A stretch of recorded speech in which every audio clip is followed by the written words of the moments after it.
আসসালামু আলাইকুম এভরিওয়ান, সবাই কেমন আছেন? আলহামদুলিল্লাহ আমি ভালো আছি। Welcome to my daily blog.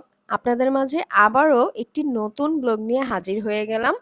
বন্ধুরা, আজকে কি রান্না করেছি সারাদিনের জন্য সেটাই আপনাদের সাথে শেয়ার করতে চলে আসলাম। আজকে রান্না করেছিলাম রুই মাছ ভুনা, লইট্টা শুটকি ভুনা আর হচ্ছে করলা ভাজি। তো বন্ধুরা, চলেন আপনাদের সাথে রেসিপিগুলো শেয়ার করি। প্রথমেই আমি লইট্টা শুটকি ভুনা করেছি। আমি শুটকিগুলোকে আগে টেলে নিয়েছিলাম। টেলে ভালো করে গরম পানিতে ধুয়ে নিয়েছি। এরপর আমি পেঁয়াজ কুচি আর রসুন কুচি তেলের মধ্যে দিয়ে তারপর শুটকিটা দিয়ে দিয়েছি। এরপর পেঁয়াজ ও শুটকি ভালোভাবে ভাজা করে ভেজে নিয়েছি। এরপর আমি সামান্য একটু পানি অ্যাড করলাম, কারণ আমার পেঁয়াজটা পুড়ে যাচ্ছিল।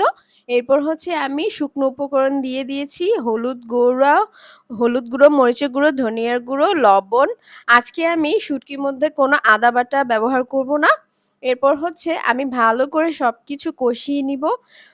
একটু ভালো করে ভাজা করে কষিয়ে নিচ্ছি। যেহেতু এটা শুটকি, একটু ভালো করে কষিয়ে নিলে খেতে আরো ভালো লাগে। যাই হোক, কষানো শেষ হয়ে গেছে। এখন আমি একটু পানি দিয়ে দিয়েছি একটু সেদ্ধ হওয়ার জন্য।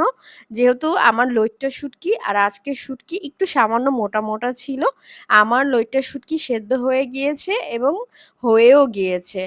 এখন আমি আরেকটা চুলায় করলা ভাজি বসিয়ে দিচ্ছি। প্রথমে আমি কড়াইতে তেল গরম দিয়ে তাতে পেঁয়াজ কুচি ও কাঁচামরিচ ফালি দিয়ে দিয়েছি। এরপর হচ্ছে আমি করলা ভাজিটা অ্যাড করে দিলাম।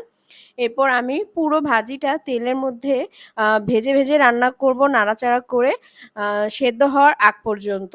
আমি এতে কোনো পানি অ্যাড করব না। তেলের মধ্যেই আমি পুরো ভাজিটা রান্না করব। এভাবে করেই আমি সব ধরনের ভাজি করে থাকি। স্বাদমতো লবণ কিন্তু দিয়ে দিয়েছি বন্ধুরা। এখন কিছুক্ষণ পর নাড়াচাড়া করব আর একটু ঢেকে দিব। কারণ করলা আর আলু সেদ্ধ হওয়া দরকার আছে এজন্য। তো এভাবে করে চুলা কমিয়ে রেখে আস্তে নাড়াচাড়া করে ভাপে আমি করলা ভাজিটা করে ফেললাম। আমার করলা ভাজি প্রায় শেষ। অনেকেই আছে করলা ভাজি পছন্দ করে না, তিতা লাগে এজন্য। আলহামদুলিল্লাহ আমার হাতে করলা ভাজি কখনোই তিতা হয় না। আমি কিছু ট্রিক্স ফলো করি, যার কারণে আমার হাতের করলা ভাজি কখনোই তিতা হয় না, আলহামদুলিল্লাহ। আমি কিন্তু করলা দিয়ে তরকারিও খেয়ে থাকি বন্ধুরা, খেতে ভালোই লাগে। তো অন্য চুলায় আমি রুই মাছ বসিয়ে দিব এখন। আমি প্রথমে রুই মাছ ভালো করে ধুয়ে নুন হলুদ মাখিয়ে রেখেছিলাম, এরপর ভেজে নিয়েছি।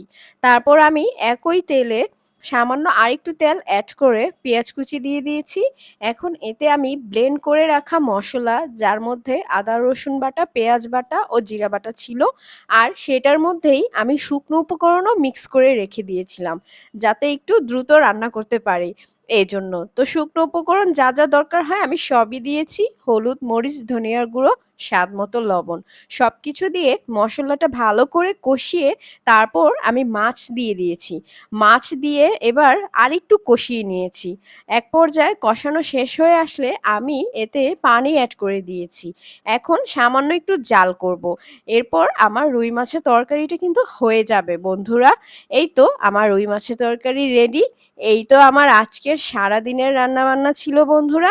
আমার আয়োজনগুলো কেমন হয়েছে কমেন্টে জানাবেন। সবাই ভালো থাকবেন। আল্লাহ হাফেজ।